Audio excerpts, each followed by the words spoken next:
Hello student, आपका हमारे online platform पर स्वागत है। दोस्तों, आज हम रीट मेंस की तैयारी में सूचना एवं प्रौद्योगिकी आईसीटी में सूचना प्रौद्योगिकी के आधार वाले चैप्टर के बारे में पढ़ रहे हैं और इसके 20 एमसीक्यू क्वेश्चन के माध्यम से इस चैप्टर को हम समझेंगे। देखिए, ये 5वीं क्लास है और इससे पहले हम 4 क्लास ले चुके हैं, तो उन क्लासेस को जरूर देखिए, जिससे कि आपका एक सिस्टम बन जाएगा क्लासेस को देखने का और वो अच्छे से समझ पाएंगे आप। तो जो भी स्टूडेंट रीट मेंस की तैयारी कर रहे हैं, चैनल को जरूर सब्सक्राइब करें और प्लेलिस्ट में जाके अदर सब्जेक्ट की क्लासेस भी जरूर देखें, जो आपके लिए बहुत फायदेमंद रहेंगी। तो बिना समय गवाए हम आज की क्लास की शुरुआत करते हैं। देखिए, आज की क्लास में पहला क्वेश्चन है, आईसीटी में कंट्रोल प्लस जेड का प्रयोग होता है। देखिए, हम आईसीटी में कंट्रोल प्लस जेड जो है, उस बटन को जब हम दबाते हैं तो उसका प्रयोग किसके लिए करते हैं?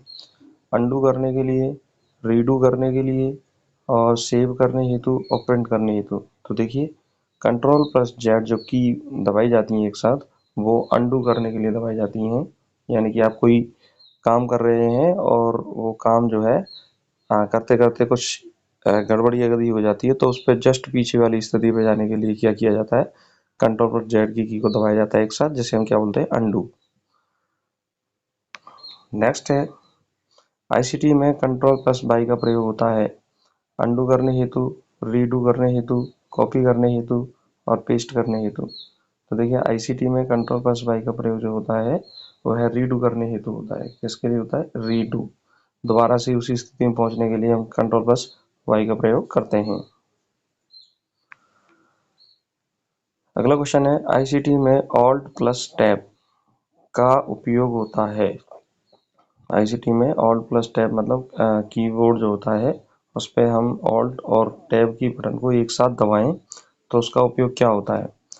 प्रोग्राम स्विच करने हेतु, प्रिंट करने हेतु, सेव करने हेतु और कॉपी करने हेतु। तो देखिए, आईसीटी में जब भी ऑल्ट प्लस टैब बटन का एक साथ उपयोग किया जाता है तो वह प्रोग्राम को स्विच करने के लिए किया जाता है। किसके लिए? प्रोग्राम को स्विच करने के लिए। तो इसका राइट आंसर क्या हो गया? ए। अगला क्वेश्चन है, आईसीटी में प्रिंटर का प्रकार है। आईसीटी में प्रिंटर का प्रकार है इंकजेट, लेजर, डॉट मैट्रिक्स और उपरोक्त सभी। तो देखिए, ये इंकजेट है, लेजर है, डॉट मैट्रिक्स है, ये सभी प्रिंटर के ही प्रकार हैं। तो इसमें राइट आंसर आपका क्या हो जाएगा? डी। अगला क्वेश्चन है, आईसीटी में सीडी का पूरा नाम है compact disc, computer disc, control disc और सेंट्रल डिस्क। तो देखिए, आईसीटी में हम कंप्यूटर में सीडी को कॉम्पैक्ट डिस्क के नाम से जानते हैं। किसके नाम से? कॉम्पैक्ट डिस्क के नाम से जानते हैं। तो इसका राइट आंसर क्या हो गया? ए। अगला क्वेश्चन है, आईसीटी में डीवीडी का पूरा नाम है digital versatile disc, digital virtual drive, data visual disc और डायनेमिक वीडियो डिस्क। तो देखिए, आईसीटी में डीवीडी का जो पूरा नाम होता है वह होता है डिजिटल वर्सेटाइल डिस्क। तो इसका राइट आंसर क्या हो जाएगा? ए, डीवीडी। और ये क्वेश्चन कई बार परीक्षा में पूछा भी जाता है। नॉर्मल क्वेश्चन है लेकिन पूछा जाता है, इसको आप याद रखें। अगला क्वेश्चन है, आईसीटी में ब्लू रे डिस्क का उपयोग होता है। आईसीटी में ब्लू रे डिस्क का उपयोग होता है हाई क्वालिटी वीडियो स्टोर करने हेतु, ऑडियो हेतु, केवल टेक्स्ट हेतु, केवल गेमिंग हेतु। देखिए, आईसीटी में ब्लू रे डिस्क का उपयोग जो हम करते हैं वह हाई क्वालिटी के वीडियो को स्टोर करने के लिए किया जाता है। तो इसका राइट आंसर क्या हो गया? ए। अगला क्वेश्चन है, आईसीटी में पेन ड्राइव किस तकनीक पर आधारित है? आईसीटी में पेन ड्राइव किस तकनीक पर आधारित है? Flash memory, magnetic memory, optical memory और हार्ड मेमोरी। तो देखिए, पेन ड्राइव में हम कोई चीज़ मेमोरी के रूप में क्या कर लेते हैं? स्टोर कर लेते हैं। तो पेन ड्राइव जो है वो फ्लैश मेमोरी के रूप में इस्तेमाल की जाती है। तो इसका राइट आंसर क्या हो जाएगा? ई। अगला क्वेश्चन है, आईसीटी में हॉटस्पॉट का अर्थ है। आईसीटी में हॉटस्पॉट का अर्थ है वायरलेस इंटरनेट कनेक्शन का केंद्र, हार्ड डिस्क का हिस्सा, वायरस का प्रकार और रैम का प्रकार। तो देखिए, आईसीटी में हॉटस्पॉट जो होता है वो वायरलेस इंटरनेट कनेक्शन का केंद्र होता है, क्योंकि कई बार आप हम देखते हैं कि जैसे हमारे किसी मोबाइल में नेटवर्क नहीं आ रहा है तो दूसरे मोबाइल से हम क्या ले लेते हैं? हॉटस्पॉट ले लेते हैं। तो उससे हमारे नेट आने लग जाता है तो हॉटस्पॉट क्या है? वायरलेस इंटरनेट कनेक्शन का केंद्र होता है। तो इसमें राइट आंसर क्या हो गया? ए। अगला क्वेश्चन है, आईसीटी में क्यूआर कोड का पूरा नाम है quick response code, quick result code, quality response code और क्विक रेफरेंस कोड। तो हम देखते हैं, जैसे हम किसी दुकान से कोई सामान परचेज किया तो आजकल यूपीआई सिस्टम से हम क्या करते हैं, क्यूआर कोड को स्कैन करते हैं। तो तुरंत स्कैन करते ही जितना हमें अकाउंट में जितना हमें पे करना है या कितना करना है, उस अकाउंट की पूरी डिटेल हमारे सामने आ जाती है, या किसी प्रोडक्ट की पूरी डिटेल हमारे सामने आ जाती है। तो क्यूआर कोड का जो फुल नेम होगा वो होगा क्विक रेस्पॉन्स कोड। क्या होगा? Quick response code. तो इसमें राइट आंसर क्या हो गया? ए। अगला क्वेश्चन है, आईसीटी में सबसे छोटा डाटा इकाई है। आईसीटी में सबसे छोटी डाटा इकाई कौन सी है? बाइट, बिट, किलोबाइट और निब्बल।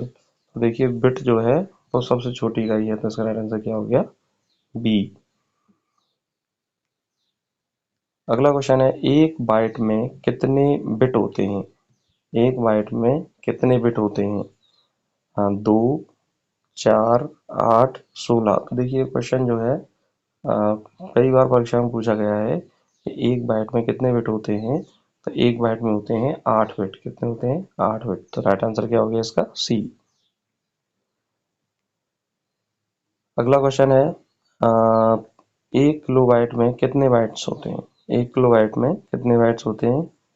1000, 1024 और 512 और 2048। तो देखिए, एक किलोबाइट मतलब एक केबी में, एक केबी में कितने किलोबाइट होते हैं? तो वो होते हैं 1024 बाइट। कितने होते हैं? 1024 बाइट्स होते हैं। तो इसमें राइट आंसर क्या हो गया आपका? बी। नेक्स्ट है, आईसीटी में कैच मेमोरी का उपयोग होता है प्रोसेसिंग को तेज करने हेतु, स्थायी डाटा स्टोर करने हेतु और वायरस हटाने हेतु और केवल इंटरनेट हेतु। तो ये आईसीटी में कैच मेमोरी का प्रयोग जो होता है वह प्रोसेसिंग को तेज करने के लिए होता है। तो इसका राइट आंसर क्या है आपका? ए। अगला क्वेश्चन है, आईसीटी में बीआईओएस का पूर्ण रूप है BIOS basic input output system, binary input output system, basic internal operating system और बाइनरी इंटरनल ऑपरेटिंग सॉफ्टवेयर। देखिए, आईसीटी में BIOS का जो पूरा रूप होता है वह होता है बेसिक इनपुट आउटपुट सिस्टम। तो इसका राइट आंसर क्या हो जाएगा? आपका राइट आंसर रहेगा ए, बेसिक इनपुट आउटपुट सिस्टम। अगला क्वेश्चन है, आईसीटी में पोस्ट का संबंध है कंप्यूटर स्टार्टअप टेस्ट से, इंटरनेट प्रोटोकॉल से, ईमेल से और वायरलेस प्रोटेक्शन से। तो देखिए, आईसीटी में पोस्ट का जो संबंध होता है वह कंप्यूटर स्टार्टअप टेस्ट से होता है। किससे होता है? कंप्यूटर स्टार्टअप टेस्ट से। तो इसका आंसर आपका क्या है? ए। अगला क्वेश्चन है, आईसीटी में वर्चुअल मेमोरी का प्रयोग होता है रैम की कमी को पूरा करने हेतु, हार्ड डिस्क साफ करने हेतु, वायरस स्कैन करने हेतु और नेटवर्क स्पीड बढ़ाने हेतु। तो देखिए, आईसीटी में हम वर्चुअल मेमोरी का जो प्रयोग करते हैं वह रैम की कमी को पूरा करने के लिए करते हैं। तो इसका राइट आंसर क्या हो गया आपका? ई। अगला क्वेश्चन है, आईसीटी में कैच मेमोरी किसके बीच कार्य करता है? सीपीयू और रैम, रैम और रोम, सीपीयू और हार्ड डिस्क, सीपीयू और इनपुट डिवाइस। तो देखिए, कैच मेमोरी जो है वह सीपीयू और रैम के बीच कार्य करती है। किसके बीच कार्य करती है? सीपीयू और रैम के बीच कार्य करती है। तो इसका राइट आंसर क्या हो जाएगा? ए। अगला क्वेश्चन है, आईसीटी में यूएसबी पोर्ट का उपयोग होता है डाटा ट्रांसफर के लिए। जैसे हमारे यूएसबी तो होती है ना कंप्यूटर में, तो उसका उपयोग किसके लिए करते हैं? नेटवर्किंग के लिए, केवल प्रिंटिंग के लिए, केवल रैम बढ़ाने के लिए। तो देखिए, आईसीटी में यूएसबी पोर्ट का जो उपयोग करते हैं हम, वो डाटा ट्रांसफर के लिए करते हैं। तो इसमें राइट आंसर आपका क्या हो गया? ए। अगला क्वेश्चन है, आईसीटी में कंट्रोल प्लस ए का प्रयोग होता है। कंट्रोल प्लस ए का प्रयोग होता है सेलेक्ट ऑल के लिए, सेव के लिए, कॉपी के लिए, प्रिंट के लिए। तो देखिए Ctrl+A का प्रयोग जो हम करते हैं आईसीटी में, वो करते हैं सेलेक्ट ऑल के लिए। किसके लिए करते हैं? सेलेक्ट ऑल के लिए। तो ये शॉर्टकट की होती हैं जो जिनका उपयोग हम कंप्यूटर में सामान्य रूप से करते हैं, जिससे कि हमें बार बार मतलब माउस का उपयोग ना करना पड़े। तो शॉर्टकट की के माध्यम से हम कंप्यूटर को आसानी से संचालित कर पाते हैं। तो दोस्तों, इस तरह से हमने 20 क्वेश्चन के माध्यम से इस टॉपिक को समझा। आशा करता हूँ कि आपको ये क्लास समझ में आई होगी। अगर आपको ये क्लास समझ में आई है तो इस क्लास को लाइक करें, अपने दोस्तों तक शेयर करें और इस चैनल को जरूर सब्सक्राइब करें। और जो भी स्टूडेंट रीट की तैयारी कर रहे हैं वो हमारे साथ जुड़ें और अपनी तैयारी को स्ट्रॉन्ग करें। आप देखिए, पढ़ाई का माध्यम कोई भी हो सकता है, आप किसी भी रूप में पढ़ें, लेकिन अपनी तैयारी को स्ट्रॉन्ग करते रहें। तो आप आगे बढ़ते रहिए और हमारे साथ बने रहिए। नमस्कार, धन्यवाद।